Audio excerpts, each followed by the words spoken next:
Hello दोस्तों, आज हम चर्चा करेंगे एक ऐसे विषय पर जिसमें हमारा समाज लगभग दो भागों में बटा है। कुछ लोग इसका समर्थन करते हैं तो कुछ लोग इसका विरोध करते हैं। जी हाँ दोस्तों, हम बात करने वाले हैं राम राज्य के बारे में। राम राज्य के बारे में कुछ लोग समझते हैं कि यह एक धार्मिक मुद्दा है, तो कुछ लोग इसका अर्थ जादू टोना या फिर एक ऐसा कल्पित युग समझते हैं। लेकिन सच क्या है? राम राज्य वास्तव में कैसा था और आज के भारत में इसकी क्या प्रासंगिकता है? इन सब सवालों के जवाब आज की इस वीडियो में हम जानेंगे।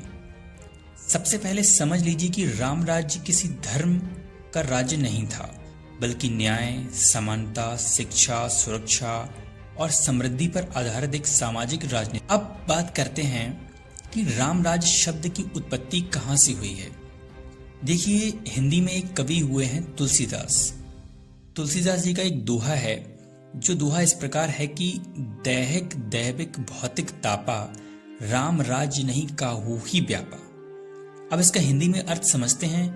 देखिए, दैहिक दुख यानी बीमारी, भूख, हिंसा, दैविक दुख यानी प्राकृतिक डर, असुरक्षा, भौतिक दुख यानी जीवन यापन में होने वाली कठिनाइयां, इन तीनों से जनता को शासन और समाज की व्यवस्था बचाती थी।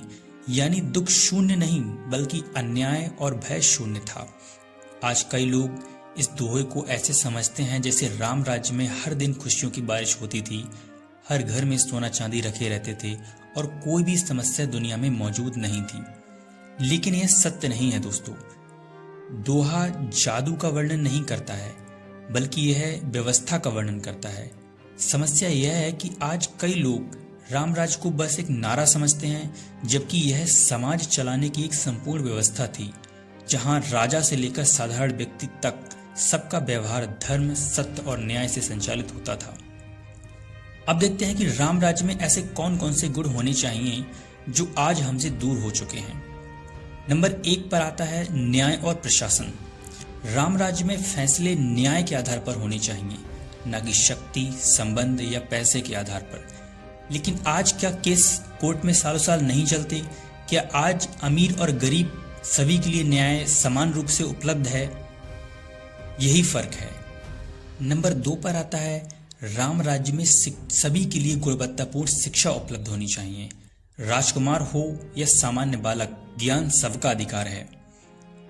आज की स्थिति देखें कि हर बच्चे को बराबर शिक्षा मिल रही है।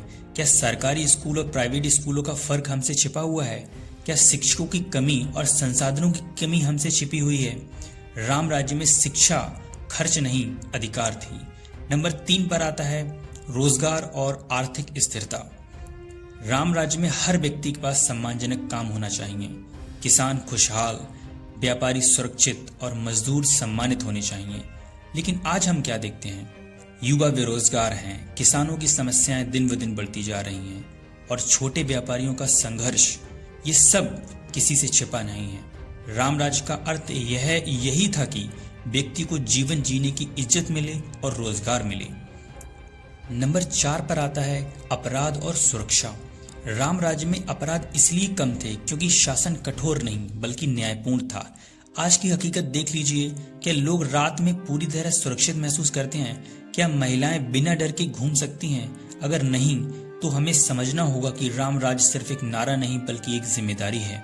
नंबर 5 पर आता है राम राज्य में जाति, वर्ग, धन किसी आधार पर भेदभाव नहीं था। लेकिन आज क्या जाति और धर्म की राजनीति खत्म हो गई है? क्या लोग एक दूसरे को इंसान की जगह पहचान से नहीं आंकते?